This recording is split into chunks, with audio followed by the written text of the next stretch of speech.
dentro desse raciocínio, que existem estratégias que os fornecedores podem adotar na cobrança. Como eu disse a vocês, a gestão das informações sobre consumidores é algo permitido pelo Código de Defesa do Consumidor. Os fornecedores, então, eles podem administrar internamente nas suas empresas, ou por meio de entidades que vivem disso, né, fazem isso, se dedicam a isso, administrar dados dos consumidores. É claro que isso tem que ter regras muito rigorosas, porque a divulgação dessas informações significará, com certeza, a violação da intimidade e da privacidade das pessoas. As minhas informações, né, dizem respeito a mim.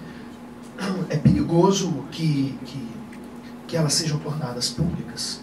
Meu nome, meu CPF, onde eu moro, qual que é o meu padrão de consumo.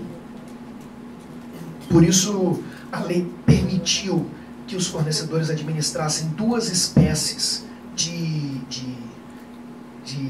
conjunto de informações, de cadastros de informações. Os chamados bancos de dados e os cadastros de consumidores. Os bancos de dados, eles estão relacionados a dados e informações para a proteção do crédito. Já os cadastros de consumidores é o nome daquele conjunto de informações que cada empresa tem sobre seus clientes. E ela vai utilizar essas informações para ter um melhor relacionamento. O nome do consumidor, o telefone, nossa. Então, é extremamente polêmico, mas eu estou dizendo que os fornecedores podem administrar as informações. É muito perigoso. O CDC ele não foi tão rigoroso com isso, não. Tem que confessar. Qualquer fornecedor ele pode criar um cadastro, um conjunto de informações sobre seus clientes e não precisa da autorização. Ele não precisa da autorização. Então, eu sou comerciante, ou tenho uma empresa que presta serviço, e de alguma forma eu vou anotando o seu nome, o que você comprou na minha loja, e consigo essas informações porque você me deu, porque eu vou registrando seu telefone, seu cadastro.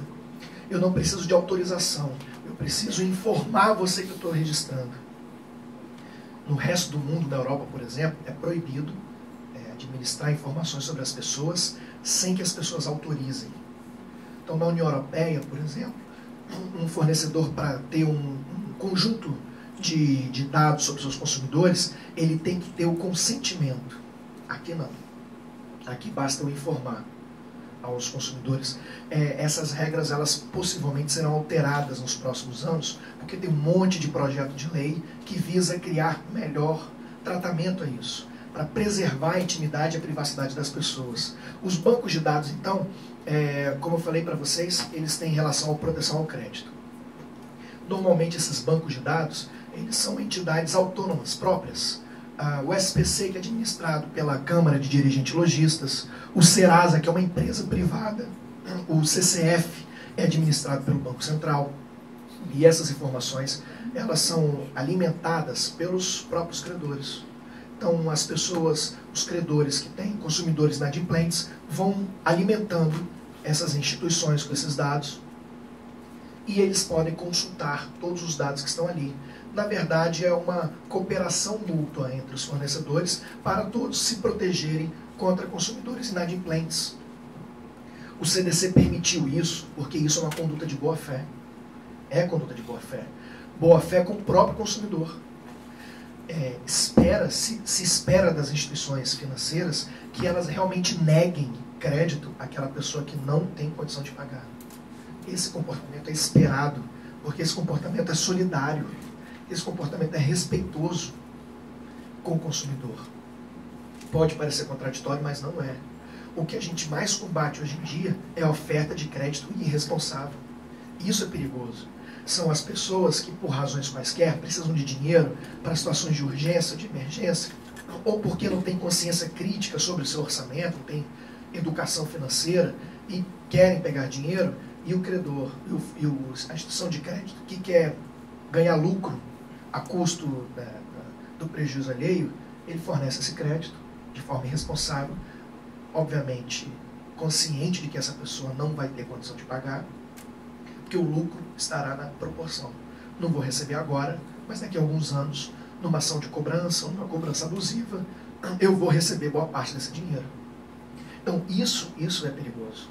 Portanto, o CDC, ele permite, concorda, aceita e até valoriza as entidades de proteção ao crédito, desde que essas informações sejam utilizadas de forma justa, de forma de boa fé. Ou seja, em tese, só poderia ter acesso a esses bancos de dados, essas informações, aquelas pessoas fornecedoras de crédito que estão consultando o seu cadastro porque você está ali buscando, demandando um crédito. Eu, Igor, não tenho instituição financeira, não tenho loja, não forneço crédito. Então, pela lei, eu estou proibido de ter acesso. Se eu tiver acesso a essas informações, quem me permitiu deverá reparar os danos causados à pessoa inadimplente que foi constrangida. Então veja, como eu disse a vocês, o que é constrangimento é que outras pessoas, além do devedor, tomem conhecimento da dívida. Perceberam? Então quem pode tomar conhecimento da dívida é o devedor próprio, o credor dela e outros credores que estão ali aprovando o crédito dessa pessoa. Então um comerciante que ele tem acesso ao SPC e ao Serasa, porque ele vende a crédito, ou ele tem uma regra, né, ele aceita cheque, isso não é proibido, aceitar cheque de pessoas que não estejam com seus nomes negativados, não tem problema nenhum. Eu posso me recusar a vender a cheque de uma pessoa que está com seu nome negativado, claro, deve fazer isso, né? Deve se negar, porque não existe o pagamento imediato à vista ali. Então essa é uma condição possível. Então eu tenho minha lojinha e eu tenho acesso ao SPC ou Serasa, porque eu tenho uma assinatura, eu pago uma mensalidade para eu ter acesso e consultar o crédito dos consumidores interessados em comprar ali.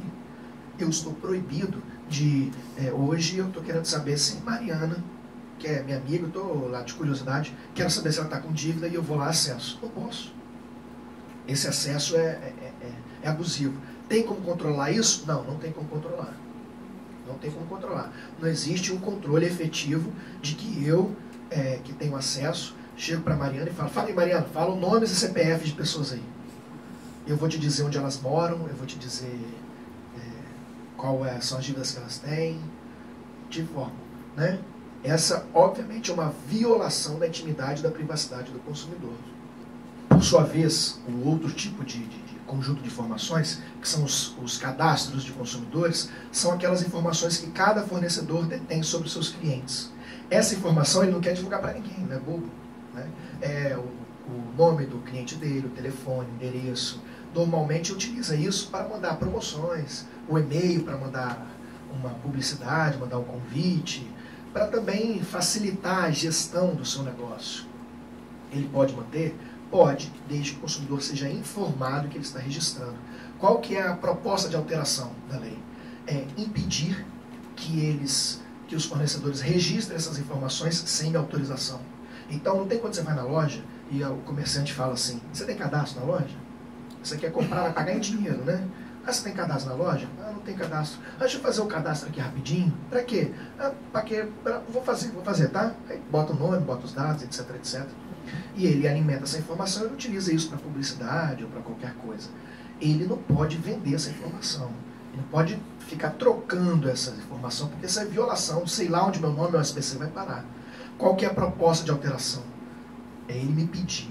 Posso fazer o cadastro? Se autoriza? Não, não autorizo. Ah, então tá bom. Então não vou registrar. Esse controle não existe atualmente. E ambos estão vinculados a uma única espécie de controle, a informação prévia. Né? Tem que informar o consumidor que o registro vai ser feito. Isso é mais delicado e mais importante nos bancos de dados de proteção ao crédito. É a oportunidade do consumidor saber que seus dados serão negativados, que o seu nome ficará sujo. É a oportunidade que ele tem de tentar evitar isso, essa negativação. seja provando que ele não deve, seja tentando saldar a dívida. Mas se não for possível, o nome vai ser inserido. Só pode ser inserido se o consumidor for informado. Então a pergunta é, se o consumidor deve, ele é inadimplente, ele realmente deve, ele até sabe que deve, e o fornecedor coloca o nome dele, né, registra, envia os dados dele lá por Serasa, por SPC, e o nome dele é inserido. Ele não foi avisado. Qual que é a consequência disso? Danos morais. A consequência é a reparação pelos danos morais. Perfeito. Por quê? Porque é possível o constrangimento do consumidor colocando seus dados no SPC e no Serasa, desde que siga as pequenas e poucas regras previstas. Significa então que o consumidor que tem seu nome, mesmo estando inadimplente, inserido no SPC e no Serasa, sem que ele tenha sido avisado, isso é constrangimento legal. Então isso é estratégia abusiva. A pergunta é, quem deve informar? Cabe a quem a responsabilidade de informar? O credor da dívida, o banco, o lojista ou a entidade? Essa era uma dúvida grande, até que recentemente o STJ sumulou, ou seja, editou uma súmula determinando que a responsabilidade pela informação não é do credor da dívida, não é do banco, da loja, mas da entidade que administra as informações. Então, quem tem que informar que seu nome vai ser inserido ali, a responsabilidade é do Serasa, do SPC, do Banco Central.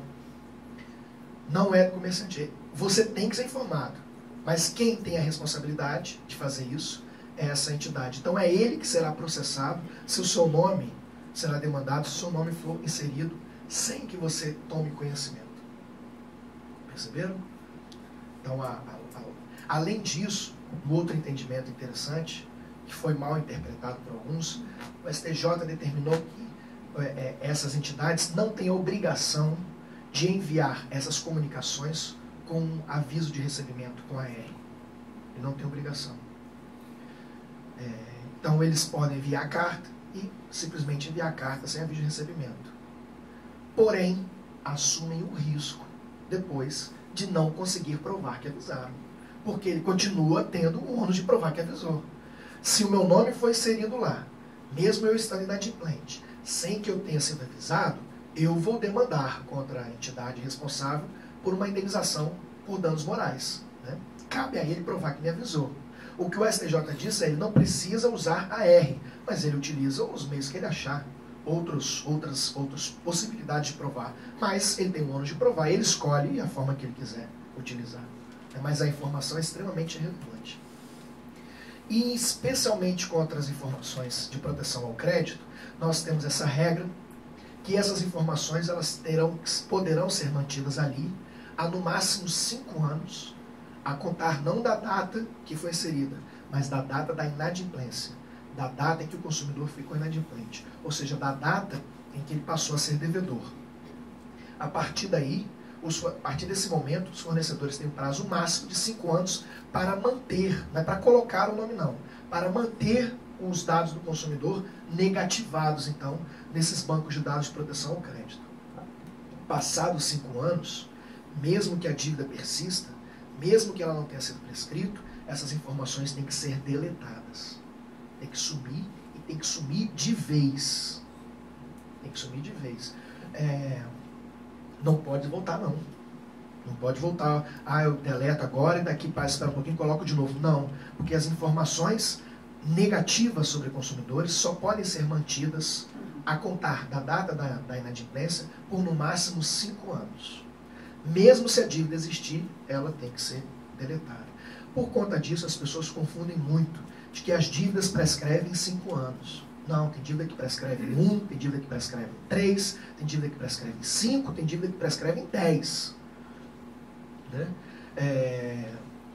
Mas elas terão que ficar no máximo 5 anos, poderão ficar no máximo 5 anos a contar da inadimplência nesses bancos de dados. Digamos que eu devo há 4 anos. Há 4 anos que eu estou inadimplente. Né?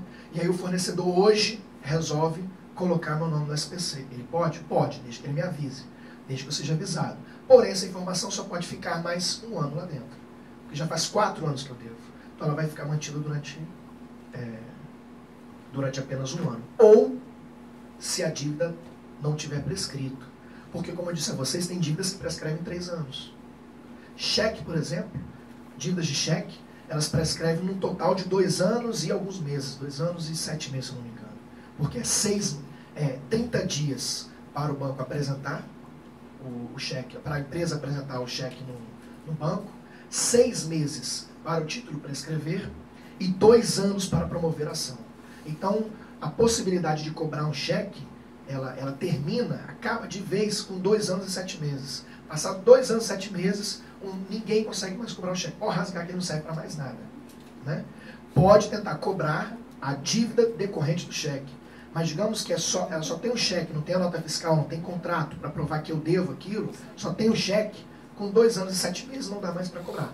Se a única prova da dívida, se a única coisa é o cheque, ela vai parar com 2 anos e 7 meses. Ou seja, se eu emitir um cheque, troquei um cheque num banco, uma instituição financeira, uma factory, né? Dei um cheque para eles e aí peguei dinheiro. Fiquei inadimplente com esse cheque.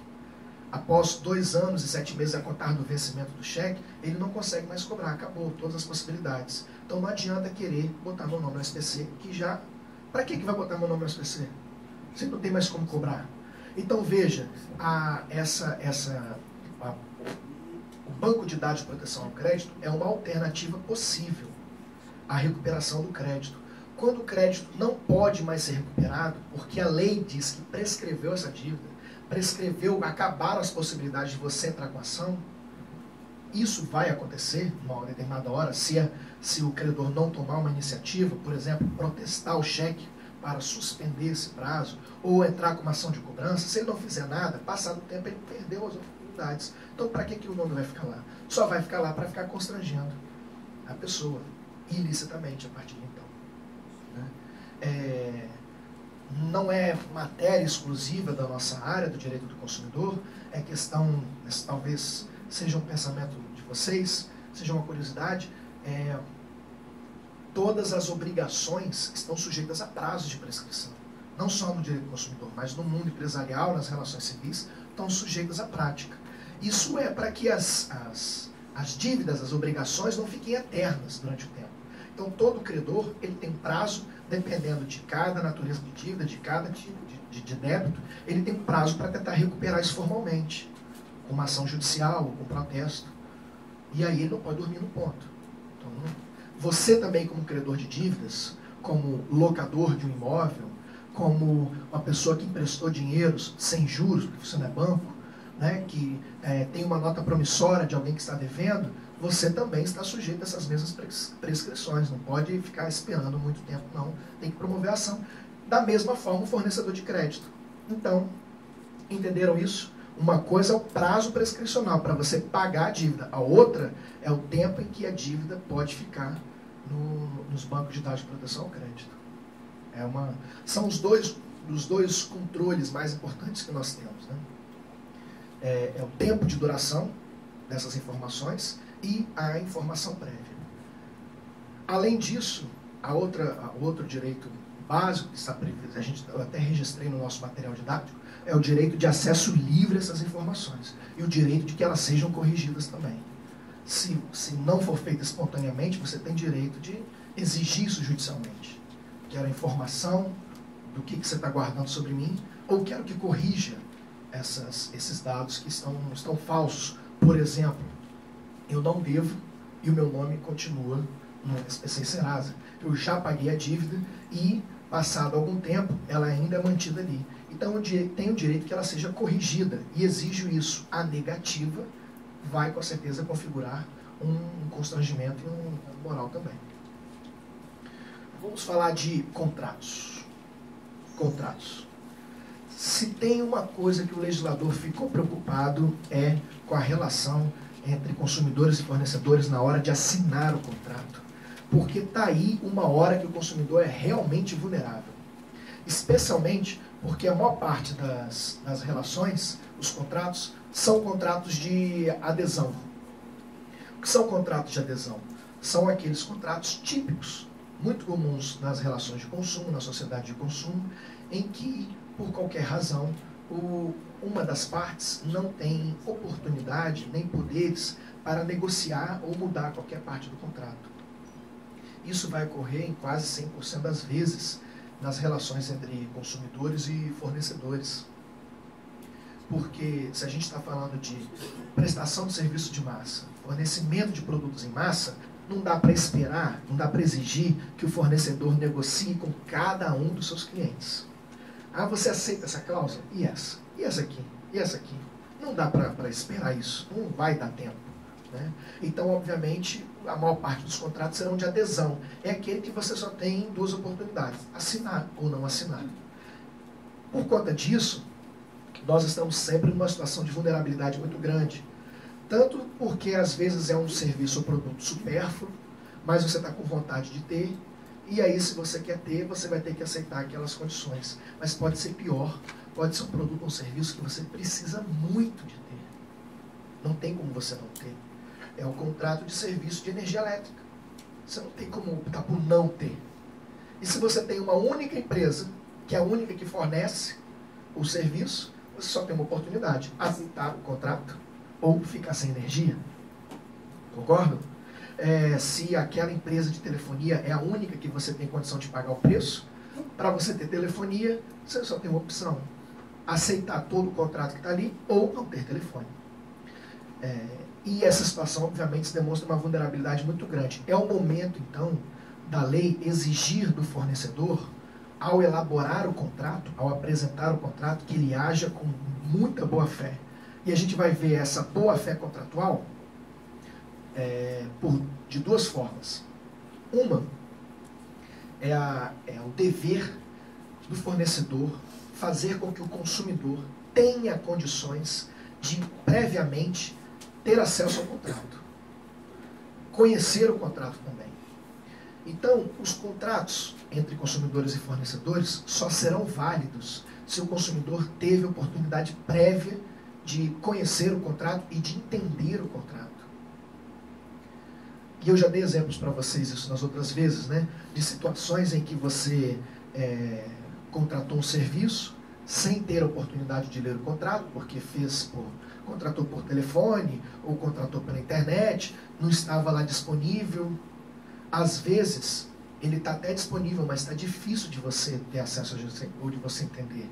Você vai comprar um serviço pela internet e aí tem um contrato com as cláusulas.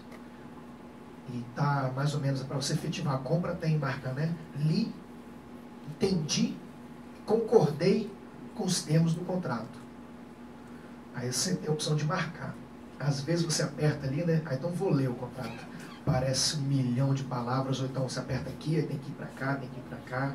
Olha que interessante, alguns países são tão rigorosos com isso. Espanha já estabelecendo uma regra. Para você ter acesso ao contrato, você só pode ter no máximo um clique entre você e o contrato. No máximo um clique. Se você tiver que dar 2 cliques, aquele contrato não existe. Ou seja, não poderá obrigar o consumidor. O consumidor vai ter a oportunidade de contratar o serviço e, por qualquer razão, se ele se sentir lesado, poder discutir o contrato inteiro, porque ele não está vinculado a isso. Então, eles já determinaram o que é uma apresentação de boa-fé do contrato. Na internet é um clique só. Um clique eu já vejo o contrato inteiro. Aqui nós não temos essa regra tão rigorosa, tão clara, mas nós temos um princípio geral, que os contratos não vincularão o consumidor se não lhe for dada a oportunidade prévia de conhecer o contrato, ou se ele for redigido de forma a dificultar o seu sentido e o seu alcance. Não basta me entregar o contrato. Se o contrato tiver em letrinhas minúsculas, ou tiver em uma linguagem técnica que eu não vou entender, é a mesma coisa que nada. Recentemente houve uma alteração no Código de Defesa do Consumidor, que determinou que todos os contratos têm que obrigatoriamente ser redigidos em letra tamanho 12. Porque o fornecedor podia dizer o seguinte: olha, eu entreguei o contrato para ele, está com uma linguagem bastante tranquila, mas está na letra 8, está na letra 5, né? Está de tamanho, né, de fonte de letra. Então eu entreguei. Para a informação ser válida, ela tem que ser clara, precisa, ostensiva, legível e prévia, né, como a gente já como a gente já aprendeu. Então, a vinculação do consumidor está diretamente relacionada à possibilidade prévia que ele teve de conhecer e entender o contrato. Senão ele vai poder discutir tudo. Além disso, a redação tem que ser compreensível, né? Como disse para vocês. Então, a linguagem tem que ser clara, precisa, legível, com letra tamanho 12. Aí uma historinha.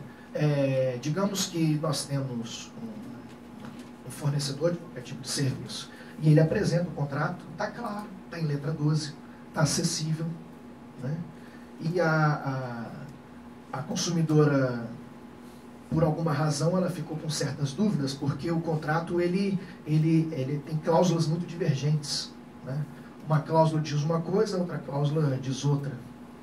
É como eu falei para vocês na aula passada sobre prazos de entrega de imóveis em construção. Você tem duas cláusulas. Uma que diz que vai ser entregue no dia tal. E outra, distante, uma outra página lá longe, que diz que poderá haver atraso se acontecer isso, aquilo, mas blá, blá, blá, blá, blá, blá, né? Quando nós temos contratos com cláusulas divergentes, contraditórias, obrigatoriamente o artigo 47 determina que ele tem que ser interpretado da forma mais favorável ao consumidor. Claro, se eu não tive a opção de discutir, e se ele, fornecedor, é quem redigiu, se ele errou nessa redação, ou se ele foi obscuro, se ele não foi claro, então tem que ser interpretado da forma mais favorável a quem vai aderir o contrato, ao consumidor que é a parte mais prejudicada. Sabe aquele senso comum que vocês já conhecem? Imagino que conheço. Quando nós vamos numa loja, aí nós temos numa prateleira produtos com preços diferentes. Acontece isso, né? E a gente sabe, imagino que vocês sabem, que a gente pode exigir levar o produto pelo preço da etiqueta menor, né? Por quê? Por conta dessa interpretação mais favorável. Olha, quando você vai no supermercado e está numa prateleira, e vê uma prateleira e você vê dois preços, é um contrato com duas cláusulas de dois preços. Então eu vou interpretar essa oferta contratual da forma mais favorável ao consumidor, que vai aderir. Por isso que eu posso exigir o preço mais barato. Salvo, como a gente já viu, alguma jurisprudência isolada, quando o erro for tão absurdo, tão grosseiro, tão estranho, tão notório, que a pessoa que está exigindo, provavelmente, ela está agindo de má fé. Mas isso é uma exceção da exceção da exceção. Podemos passar. E aí o direito de arrependimento. Já falei isso para vocês várias vezes, acho que a gente vai até conseguir prosseguir bem, porque muito desses conteúdos nós acabamos discutindo por meio das perguntas e outras situações, né? Então, o direito de arrependimento é também chamado de direito de reflexão. É um prazo que o consumidor tem para refletir se ele vai querer ficar com o produto ou se ele realmente vai querer usufruir daquele serviço. Esse direito de arrependimento ele está diretamente relacionado a aquisições ou a contratações feitas fora do estabelecimento comercial. Ou, em outras palavras, quando a contratação é feita à distância. Né? E por que isso? Porque quando a gente vai ao estabelecimento comercial, quando nós nos fazemos presentes, nós temos a oportunidade de ver o produto, testá-lo, ver se ele é bom mesmo, sentir o peso, ver o tamanho, ver se ele é realmente durável, conversar com o vendedor, tirar dúvidas, comparar com o produto que está do lado da prateleira. Então, quando você vai até o estabelecimento comercial, não existe direito de arrependimento. Depois que comprou, só poderia reclamar se o produto tiver um problema, um vício, né? Ou se por acaso a loja, o comércio ofertou um prazo de troca.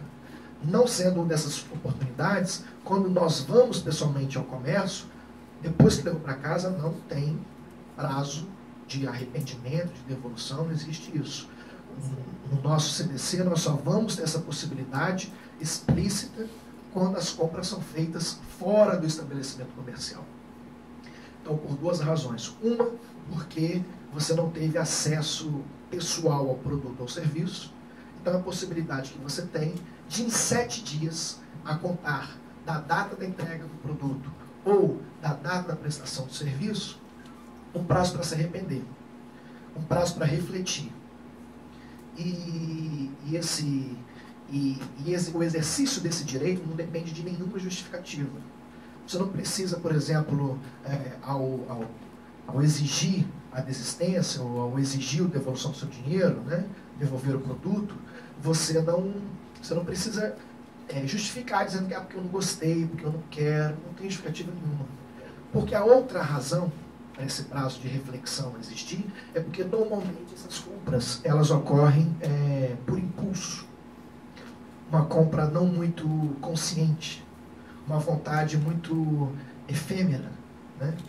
E quando a gente compra pela internet, está no alcance da tecla do computador, ou uma compra, ainda mais agora com a TV digital, que a gente vê na TV, você consegue digitar o número do cartão de crédito no seu controle remoto, ou naquela época, em 1990, eles estavam pensando muito naquelas compras, quando o vendedor vai à casa do consumidor, e aí pego talvez de surpresa e toma uma decisão precipitada, por uma razão ou outra, os consumidores têm esse prazo para se arrepender. Curiosamente, existiram algumas causas de pessoas que quiseram se arrepender de compras de veículos em salão do como é que chama aquelas? Salão do automóvel, quando a concessionária, a marca do veículo, ela, em vez de vender naquele final de semana na loja, ela monta um super stand, uma praça, dentro de um estacionamento do shopping, não tem? Alguns juízes entenderam em algumas situações que o consumidor que vai a esse ambiente, ele também está indo fora do estabelecimento comercial.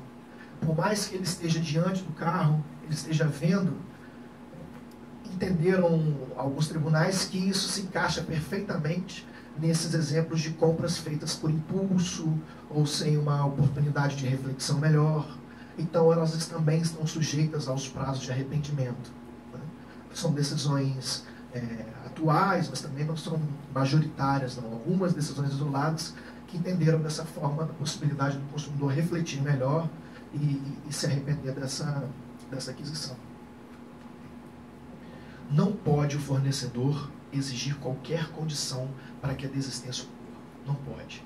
Então ele não pode exigir que só devolva o seu dinheiro se você me devolver o produto embalado ou com etiqueta. Não pode. Sabe por quê? Porque os 7 dias é para você usar mesmo.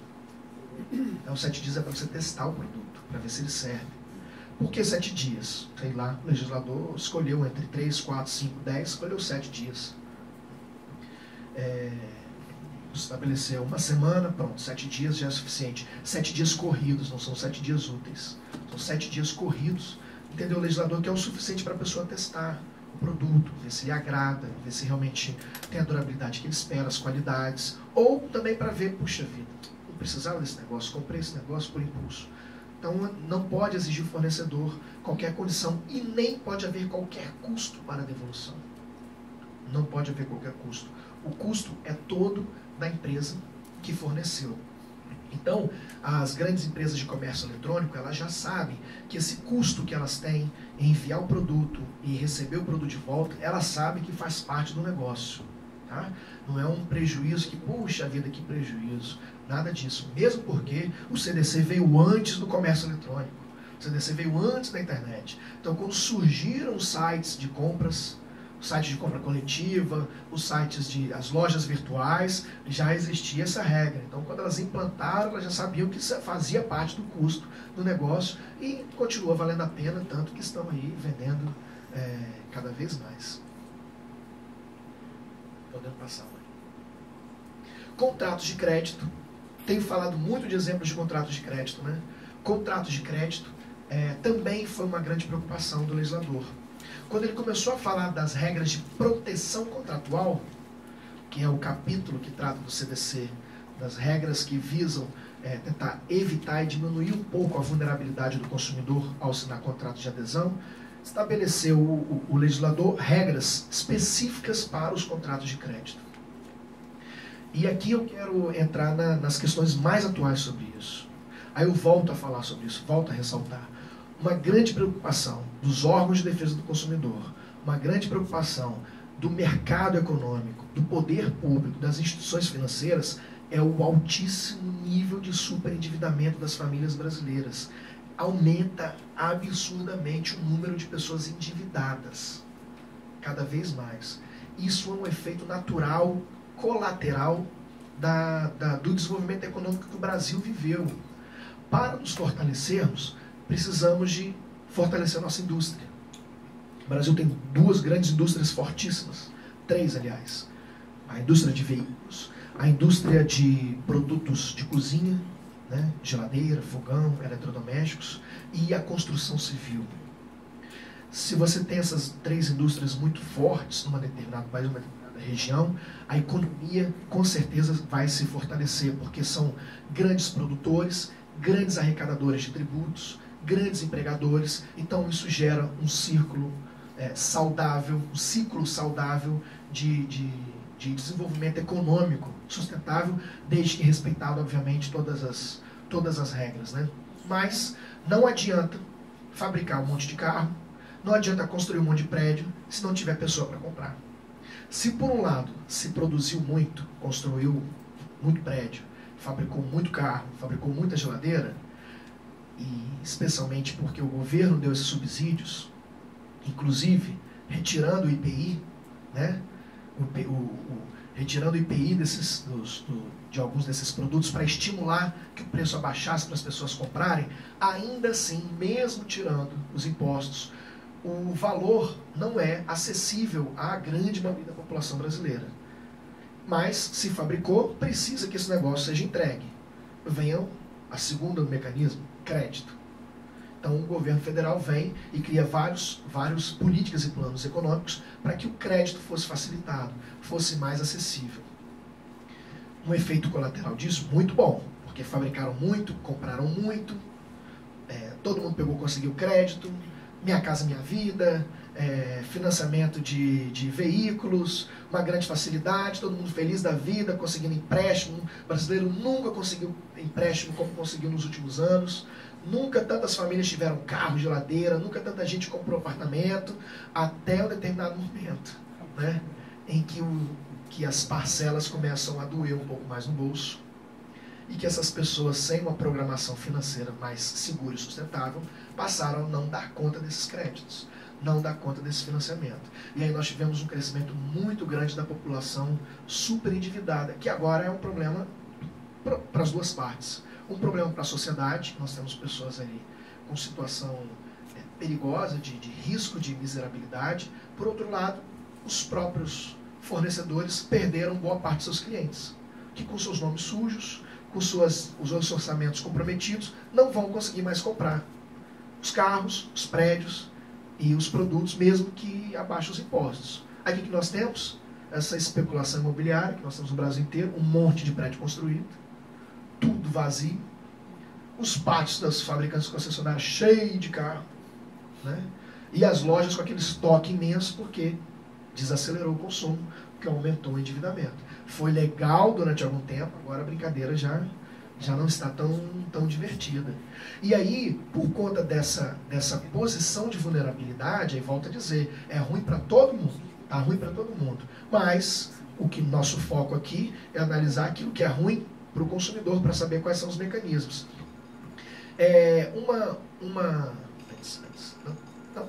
Volta.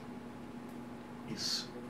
Uma das ferramentas mais importantes para que o consumidor de crédito consiga se proteger é o dever de que ele tenha total noção, total compreensão do compromisso financeiro que ele está assumindo. E aí veio o CDC determinando que toda oferta de crédito deve vir acompanhada de uma informação prévia. Não basta só escrever no contrato, não.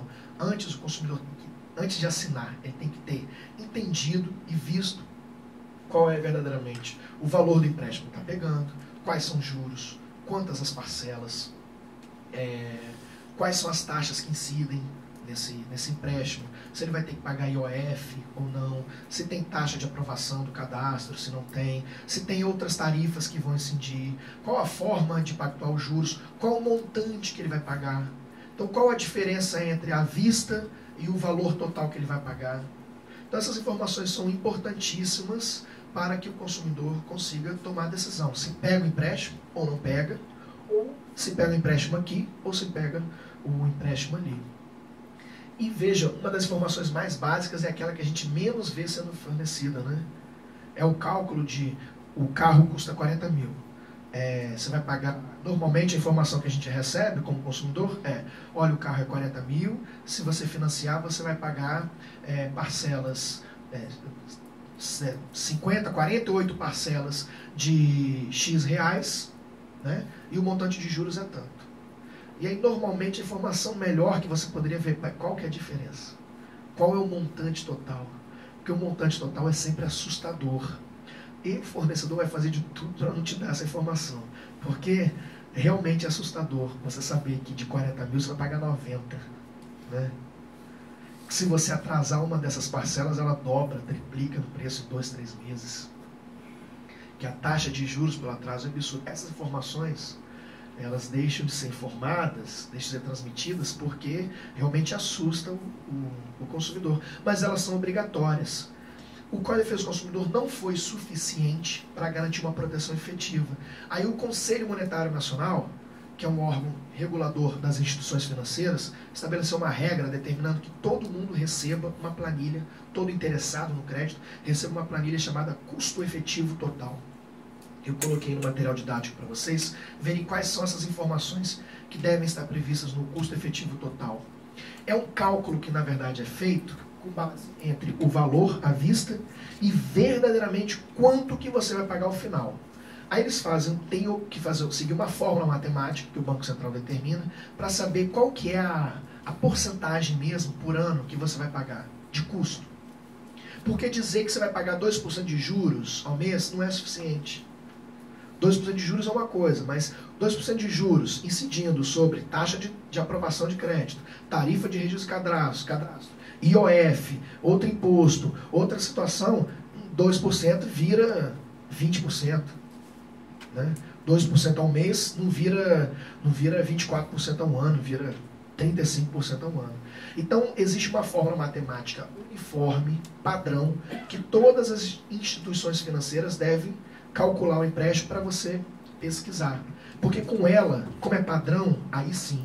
E como cada banco ele cobra taxas diferentes, um cobra tal tarifa, o outro não. Um cobra tarifa de tantos reais, outro de menos reais. Você não consegue pesquisar direito. Se ele falar só o valor dos juros, não serve para você. Você precisa ter o custo efetivo total dessa operação. Então, é uma taxa anual que corresponde à verdade do que você vai pagar mesmo, que aí você consegue pesquisar. Com base nela, você consegue chegar no banco e falar, eu quero 40 mil emprestado e quero pagar em 4 anos. Qual o custo efetivo total? Eles vão fazer o cálculo, com base nisso, e vão falar, dá 25% ao ano. Ah, obrigado. Você vai no outro banco e fala, eu quero 40 mil reais e quero pagar em 4 anos. Qual o custo efetivo total? Ele vai falar, vai fazer a conta matemática, é a mesma, vai botar as taxas dele, os juros dele, e vai dizer, dá 30% ao ano. Eu falei, ah, beleza, então de lá é mais barato. Então, com base nisso, eu consigo essas informações. Falei para vocês e vou repetir. Quer dizer, não lembro se eu falei agora. De novo, vi uma reportagem na televisão, essas que o repórter faz investigação com câmera escondida, e fazendo reportagem para saber se os bancos e as instituições de crédito e os vendedores no comércio que vendem a crédito estavam entregando ao consumidor, porque tem que ser por escrito, uma tabelinha, uma planilha. Se eles estavam apresentando o custo efetivo total. Então o cara com câmera e microfone escondido se fingia como consumidor e ia em todas as concessionárias e todos os bancos perguntando, pedindo o mesmo empréstimo, na mesma condição, igual eu falei aqui com vocês, e pediu o custo efetivo total. Aí muitos funcionários falavam, não sei nem o que é isso. Não sabe não, o Banco Central, o Conselho Monetário Nacional determina que vocês calculem mais ou menos assim, você não conhece a resolução? Não sei nem o que é. Não sei nem como é que faz. Em outros lugares, no registro da reportagem, eles tinham, mas não era conforme a lei, era toda torta o cálculo, não estava em conformidade, não era completo. Até que o último, essa foi muito interessante, eles deixaram para o último. Um dos últimos caras, um dos últimos vendedores falou para o repórter que se fingia de consumidor, falou com ele assim, rapaz, você está perguntando demais, hein? Quem pergunta muito não assina não, rapaz. Para com isso, assina o contrato aqui e vamos embora. Chegar em casa, você calcula isso aí. Se você ficar perguntando, você não vai assinar em lugar nenhum.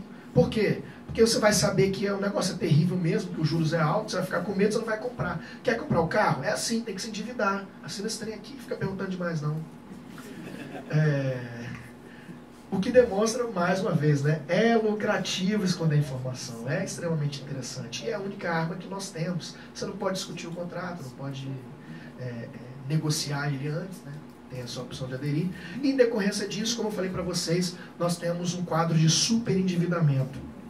Atualmente, as pessoas que estão superendividadas são pessoas, obviamente, de boa fé. Estou falando dos devedores de boa fé, viu? O superendividado é um consumidor de boa fé que, por qualquer razão, tem dívidas acima da sua capacidade de pagar, acima do seu patrimônio pessoal. Ou é porque ele é um superendividado ativo, que é aquele que não tem controle sobre suas contas, comprou demais, recebeu lá um cartão de crédito cujo limite é acima do seu salário e passou o rodo. Hoje, essas pessoas têm o quê? Essas pessoas têm conseguido entrar com ação na justiça e dizendo, olha, minha dignidade está ameaçada, minha família está em situação de risco, de miserabilidade, eu preciso... E o banco não aceita negociar, diminuir os juros, nem parcelar de forma que eu consigo pagar. Eu preciso, por favor, que o senhor pondere, juiz, entre a minha dignidade e o lucro que ele tem e alcance o equilíbrio. No Rio de Janeiro e no Rio Grande do Sul, são os dois estados mais avançados nisso, em decorrência de duas situações. O Rio Grande do Sul criou, no Tribunal de Justiça deles, o núcleo de atendimento aos superendividados.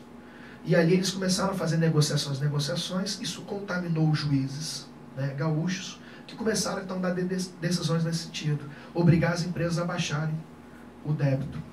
Defensores públicos do Rio de Janeiro aprenderam com os gaúchos e criaram na Defensoria Pública do Rio de Janeiro o núcleo de atenção e o núcleo de proteção aos superendividados. E a Defensoria Pública do Rio de Janeiro, há um bom tempo, faz um trabalho muito eficiente de atender as pessoas nessa situação, convoca todos os credores e faz negociações, conciliações ali, para o cara sair de lá com suas dívidas sob controle, de forma que ele consiga pagar. Quando isso não começou quando os bancos começaram a se recusar, alguns a negociar, os defensores começaram a entrar com essas ações na justiça, né, para obrigar então o banco, não quis de forma amigável, então juiz, dá um jeito aí, obriga ele a diminuir a dívida. Contaminou o Judiciário do Rio de Janeiro e a quantidade de ações nesse sentido são enormes e todas é praticamente uniforme. A Justiça Carioca, ela diminui a dívida da pessoa se ela está nessa situação de superendividamento e de boa-fé, é claro, né? Claro, isso jamais poderá ser visto como estímulo às pessoas a adquirirem empréstimos e vou parar de pagar porque tem a Defensoria Pública do Rio de Janeiro e aqui a jurisprudência diz que o cara tem que abaixar a dívida. Não, né? Só isso é viável para as pessoas que estão nessas condições que eu já comentei. Pode ser que, mesmo que você tenha lido o contrato, entendeu, compreendeu perfeitamente, concordou e assinou, ainda assim você pode ter sido pego.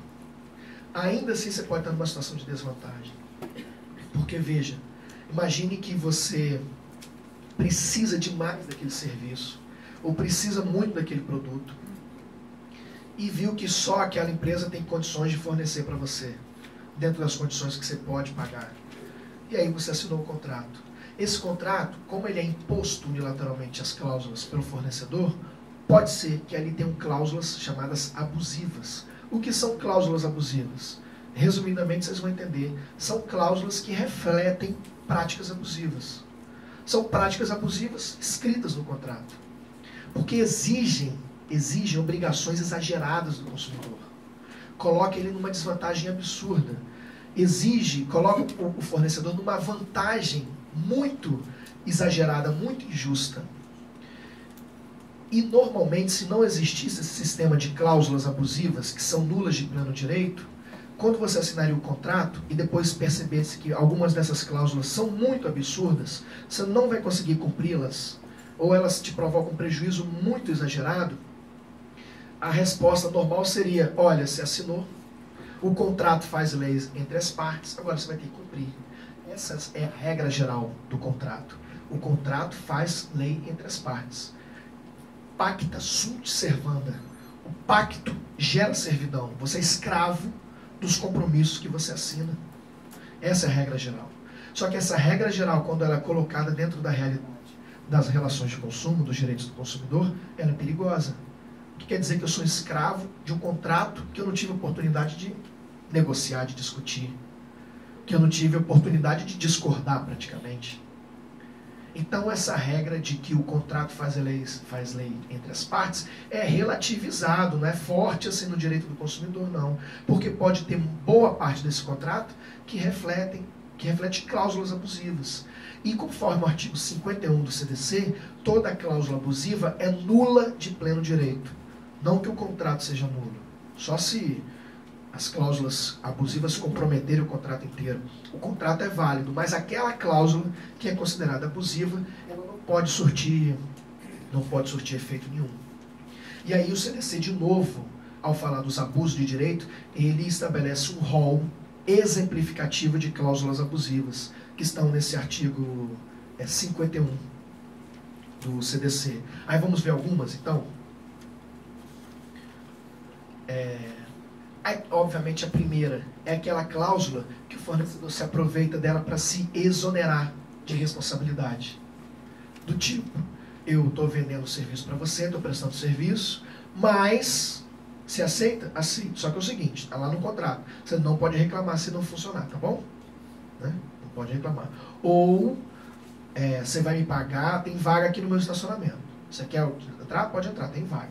Custa X. Só que é o seguinte, se roubarem ele, não respondo por isso, tá? Mas por quê? Porque está no nosso contrato, tá aqui, ó. Não me responsabilizo pelo seu carro, não me responsabilizo pelos objetos, não me responsabilizo se você sofrer qualquer dano, não me responsabilizo se o produto não funcionar, não me responsabilizo se eu não conseguir entregar o serviço no prazo combinado, não me responsabilizo se esse produto causar um dano à sua saúde, não me responsabilizo. Não, as cláusulas que exoneram responsabilidades essas que previstas, né, no Código de Defesa do Consumidor ou em outras leis, não surtem efeito nenhum. Estão lá, mas não tem valor nenhum. É letra morta. É como se não tivesse lá. Ou uma cláusula que subtraia a opção de reembolso do consumidor, quando o Código estabelece isso.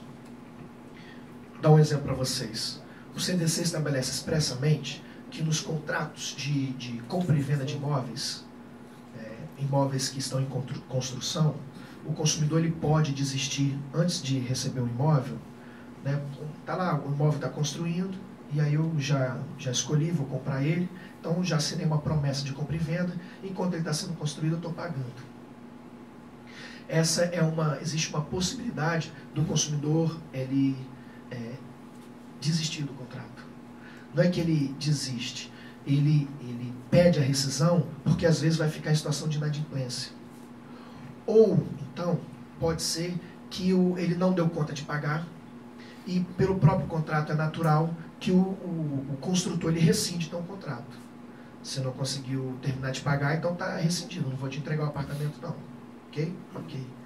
Expressamente, se acontece uma situação dessa, o construtor está proibido de reter todos os valores pagos. Ele tem que devolver, ele pode reter alguma coisa. Diz a jurisprudência que pode reter uma margem de 10% a 20%, ou um pouquinho mais, se ele provar que ele teve custo com isso. Por exemplo, ele gastou com a publicidade, ele gastou com os funcionários, ele gastou com impostos. O dinheiro que você pagou para ele já gastou em parte. Então ele pode reter, que normalmente dá uma margem de 10% a 20%, 30%. O resto ele tem que devolver. O CDC só fala que ele não pode reter tudo, alguma coisa ele tem que devolver. A jurisprudência consolidou que o que ele pode reter é até uns 30%. O resto ele obrigatoriamente tem que devolver. Está expressamente previsto no CDC. Portanto, esse contrato que eu assinei com ele não pode ter uma cláusula, porque ela não tem validade, dizendo que se eu ficar devendo e o imóvel for retomado, se o contrato for rescindido por vontade do comprador ou vontade do vendedor, não será devolvido nenhum valor que foi antecipado. A entrada e as parcelas pagas até agora não serão devolvidas, vai ser retido tudo. Essa cláusula é nula, ela é abusiva, porque ela subtrai a opção do consumidor de ter o reembolso dos valores pagos quando a lei determinou que ele vai ter direito a receber alguma coisa. De uma forma geral, qualquer cláusula que estabeleça obrigações exageradas, obrigações abusivas, coloca o consumidor numa desvantagem muito grande. Até muito recentemente era normal em todos os contratos de plano de saúde, todos tinham isso, cláusulas que determinavam que, sim, em situação de emergência, urgência, você ficasse internado na UTI, eu só pago para você, só pago para o hospital no máximo 30 dias. Se você ficar mais tempo, é por sua conta e risco. Podendo, inclusive, tirar você de lá. Né? Gente, todos os contratos de plano de saúde será padrão. Era isso, estabelecido. Isso, com o passar do tempo, foi entendido como uma cláusula extremamente exagerada. Uma obrigação absurda do consumidor pagar. Ele paga a vida inteira o plano de saúde, quando ele mais precisa, não, mas se você vai ficar internado, só garanto um tempinho. Se você precisar ficar mais tempo, aí é por sua conta e risco. Internação de UTI, CTI, vocês sabem que é uma loucura de milhares de reais por dia que se gasta, né, uma diária. Então, são fornecedores de plano de saúde tentando, por meio de cláusulas, diminuir o máximo o seu custo. Né? Aumentar o seu lucro, diminuindo o máximo o seu custo, transferindo os problemas todos para o consumidor. Passaram-se, então, cláusulas extremamente abusivas, essas que estabelecem carências enormes, carência para bebê. Né? Como eu falei para vocês, a criança nasce, vai entrar no plano de saúde, mas tem carência, né? Acabou de nascer, já está cumprindo carência, não tinha que ter, para não ter carência, tinha que ter cumprido lá no céu. Né? Tinha que já ter assinado o contrato quando a criança nem tinha sido concebida. Então, são cláusulas extremamente exageradas que exigem obrigações abusivas, então elas são, de forma geral, consideradas nulas. Permita ao fornecedor a opção de concluir ou não o contrato no meio do caminho, mudar as cláusulas contratuais, alterar unilateralmente o preço. Veja só, muitos idosos passaram a reclamar na justiça de uma seguinte situação: passaram a vida inteira pagando seguro de vida. Né? A pessoa paga seguro de vida na expectativa de que, quando falecer, sua família está resguardada, não é verdade? Então passaram a vida inteira pagando seguro, todo ano. E a gente sabe que o contrato de seguro é um contrato anual. Ele termina todo ano. Se você quiser a cobertura, né, ficar resguardado no ano que vem, tem que renovar o contrato. Quanto mais a pessoa vai ficando com idade avançada, obviamente o risco vai aumentando para a seguradora e é claro que vai aumentando o preço. Isso é normal. Seguro de vida está diretamente relacionado ao risco que você representa para a seguradora, sem problema nenhum. Existem regras para isso, mas ele seguramente vai aumentar. O problema é que quando chegava numa idade muito avançada, já não tinha preço para aquilo. Tipo, o cara começou a pagar o seguro de vida dele com 25 anos. E aí pagou durante toda a vida, com 85 anos está ele lá, renovando, todo dia. E o bichinho tem bala na agulha. Vai pagando, vai conseguindo renovar. Quando ele chega então numa faixa etária, a seguradora fala: não renovo mais. Não renovo, porque eu não sou obrigado a renovar. O contrato é de 1 ano, acabou 1 ano, não quero mais. O senhor vai morrer a qualquer hora. Não vou não, meu senhor. Vou ter esse prejuízo não. Foi bom enquanto durou. Mas, espera aí, paguei a vida inteira. Sim, toda vez que o senhor pagou, naquele ano, a cobertura estava tranquila, não morreu? Então, tá tranquilo? Paciência, né? A cobertura eu dei, fiquei aqui preparadinho. Se acontecesse alguma coisa, ó, chegava na hora e dava o dinheiro para a família. Não aconteceu, paciência, dinheiro perdido. A jurisprudência entendeu: não, senhor, meu amigo, isso não é boa fé, não. Ele foi solidário à sua empresa durante a vida inteira. Agora que ele vai precisar, você vai voltar atrás? Qual que é a proporção disso? né? O tanto de dinheiro que ele pagou, o tanto que você lucrou, que você... Boa parte das pessoas que morreram receberam indenizações com base no dinheiro desse senhor e dos outros nessa mesma condição.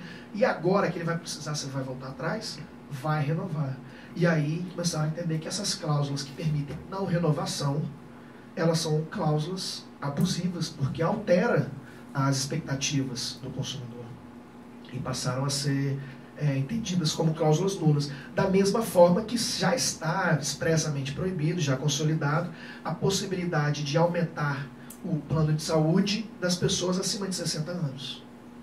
Não é? O Estatuto do Idoso criou uma regra sobre isso em 2004, determinando que os idosos não serão tratados de forma diferencial nos planos de saúde. Com base nisso, a ANS regulamentou, e hoje é pacífico, já na jurisprudência. É abusiva a cláusula que pretende aumentar drasticamente a mensalidade de consumidores porque eles completaram a idade após os 60 anos. Então, até 60 anos pode aumentando. O cara vai fazendo aniversário, pode aumentar conforme a tabela da ANS. 60 anos, acabou. Por quê? Porque ele já pagou demais. E se eu deixar na mão do plano de saúde, ela vai aumentar em 500%, em 1000%. Exatamente para o cara não ter condição de pagar e desistir. E exatamente no momento que ele mais precisa, que é a hora que ele vai gastar. A seguradora fala, poxa, mas é a hora que eu vou ter o custo, vai ficar inviável. Sim, mas olha o tanto de tempo que ele pagou, né? O tanto de tempo que ele foi leal a você, agora está na hora de a lealdade ser recíproca. É cláusula abusiva aquela que obriga o consumidor a ressarcir os custos da cobrança. Se você tem o direito de cobrar, você pode utilizar à vontade, mas você não pode, como fornecedor, transferir os custos que você tem com a cobrança para o seu consumidor. Para isso tem os juros, para isso tem as multas. Então é questionado, até hoje é muito questionado, a cobrança de honorários advocatícios extrajudiciais. Sabe? Vou te cobrar multa pelo atraso, vou te cobrar juros, mais o serviço do meu advogado, que me cobra 20%, então você que vai pagar. Esse custo é seu fornecedor, é seu credor. Você não tem a obrigação de contratar um advogado, então não é o consumidor que vai pagar, isso vai sair do seu bolso. É uma opção sua contratar advogado, ou contratar quem quer que você seja. Então é proibido repassar ao consumidor o custo das cobranças. Os custos têm que ser aqueles já permitidos. Juros e multa por atraso. A multa nos contratos de crédito não pode ser superior a 2%. Agora, juros, vai para o teto, pode cobrar o tanto que você quiser. Então, não tem que ficar cobrando honorários advocatícios, né, extrajudiciais. E aí, gente, acabamos sobre as questões técnicas do direito do consumidor. Eu queria muito rapidamente, mas muito rapidamente mesmo, para a gente dar tempo de concluir, falar sobre os mecanismos que os consumidores têm. Eu não vou conseguir esgotar o assunto, né? Cabe a vocês agora fazer umas pesquisas, estudarem, olhar na internet, vocês já sabem o caminho, já conheceram o Código de Defesa do Consumidor, deu para ver que dá para entender, sabem como ligar para o Procon Carioca ou para outros órgãos de defesa do consumidor da sua cidade. Se não funciona, você sabe o telefone daqui. Tem meu e-mail, né? Tem meu e-mail. Se quiserem tirar as dúvidas, estou à disposição. Mas quais são os mecanismos que nós temos? Consumidores têm dois ambientes, um ambiente administrativo e um ambiente judicial. A maior conquista dos consumidores no Brasil são os órgãos de defesa do consumidor. É o Estado gastando dinheiro público com salários, com edifícios, com locais. São os órgãos administrativos de defesa do consumidor, por nós mais conhecidos como PROCONs. Os PROCONs fazem parte de um sistema nacional de defesa do consumidor que tem um duplo costume de atuação. Ou tentam atender os consumidores por meio de solução alternativa de conflitos, tentam fazer negociações, conciliações, mediações, resolver pacificamente, amigavelmente o problema entre os consumidores e os fornecedores. Se não der certo, ele não consegue resolver seu problema individualmente, né? Mas tomará então as medidas para penalizar as empresas que insistem em descumprir as regras. Então, os órgãos de defesa do consumidor têm essas duplas funções, essa dupla função.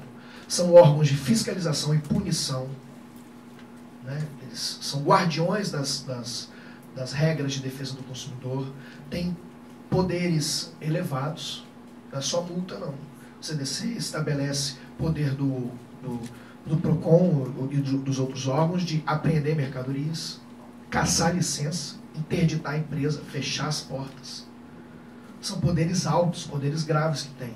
Dependem, obviamente, das pessoas denunciarem. Às vezes as pessoas deixam de denunciar, deixam de ir aos órgãos de defesa do consumidor, porque pensam o seguinte: eu não vou lá, porque eles só fazem acordo, se não tiver acordo, não resolve, eu vou direto para o juizado.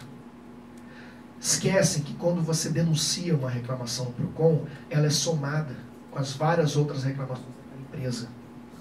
Permite, então, que a sua reclamação preencha um bolo de milhões de reais que essa empresa vai ter que pagar de multas, que vai fazer com que ela melhore os seus serviços, né? Recentemente, o PROCON Carioca fez uma pesquisa de qualidade de atendimento de telefonia.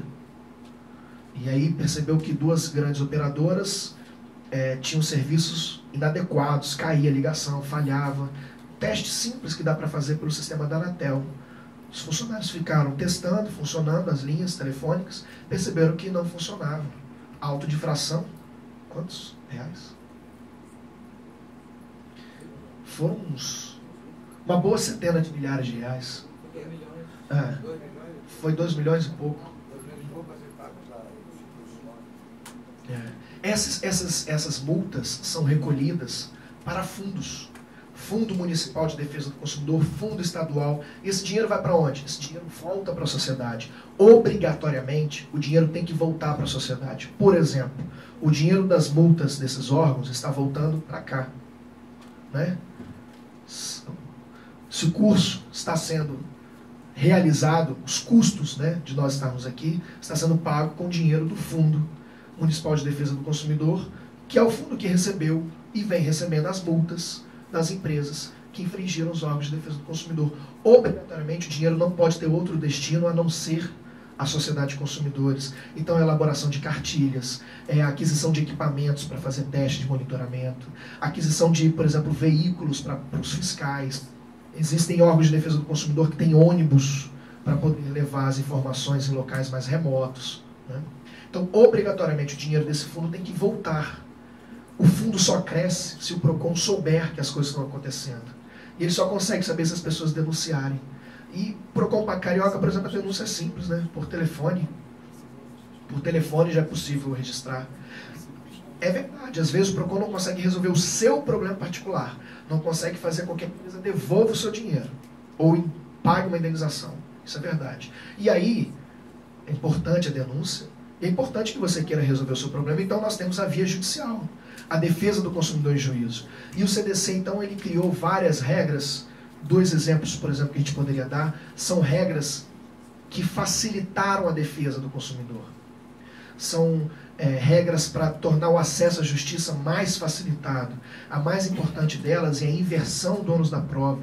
Como eu já falei em vários exemplos para vocês, se as alegações dos consumidores forem verossímeis, forem alegações que têm um fundinho de verdade, o juiz pode, então, entender e determinar que o consumidor não precisa provar nada do que ele falou. Só fala, só acusa, inverter totalmente a lógica que a gente conhece. Porque tudo que a gente sempre soube tudo que você acusar, você tem que provar. Não é? Só fale aquilo que você possa provar. Nas relações de consumo, nem sempre. Porque às vezes você está sendo lesado e você não tem condições de provar, não tem como. Você não consegue provar. Então o juiz inverte o ônus da prova, presume que é verdade e manda o fornecedor provar em contrário. É a inversão do ônus da prova. Um outro mecanismo de exemplo é a desconsideração da personalidade jurídica. Um grande avanço que o direito do consumidor trouxe para o ordenamento jurídico do Brasil. É a possibilidade de que empresas que foram vencidas pelo consumidor em juízo, o consumidor ganhou uma ação, tem direito de receber uma indenização, e pode ser que a empresa, a pessoa jurídica, não tenha patrimônio em seu nome, porque os sócios esconderam, né? Limparam o dinheiro da conta corrente da empresa, tiraram todos os produtos, né, todos os equipamentos em nome da empresa, passaram para o nome de outras pessoas. O que é desconsideração da personalidade jurídica? É um mecanismo que facilmente, se o consumidor tiver obstáculo em receber suas reparações, suas restituições de valores da pessoa jurídica, se ele tiver obstáculo porque não está encontrando, o juiz irá desconsiderar a personalidade jurídica, ou seja, vai responsabilizar diretamente os sócios, as pessoas físicas, os donos da empresa serão atingidos no seu patrimônio pessoal. Então, normalmente, quando a gente entra com uma ação, se vocês já entraram, vocês entram contra a empresa. Tem que informar o CNPJ dela, onde é a sede dela. Quem é o sócio, nem quero saber. E nem poderia, porque o sócio não responde ainda.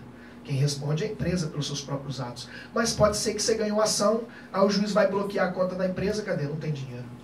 Vai o oficial de justiça achar lá, não tem, a empresa fechou as portas. Então, determina o juiz que desconsidere a pessoa jurídica da empresa para que os sócios dela assumam a responsabilidade. A conta corrente dele vai ser bloqueada, o carro dele vai ser penhorado, os bens pessoais dele que serão atingidos, ou seja, tudo para beneficiar o consumidor que tem seu direito, que teve seu direito reconhecido.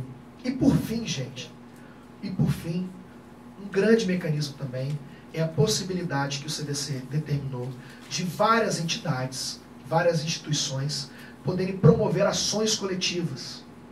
Ou seja,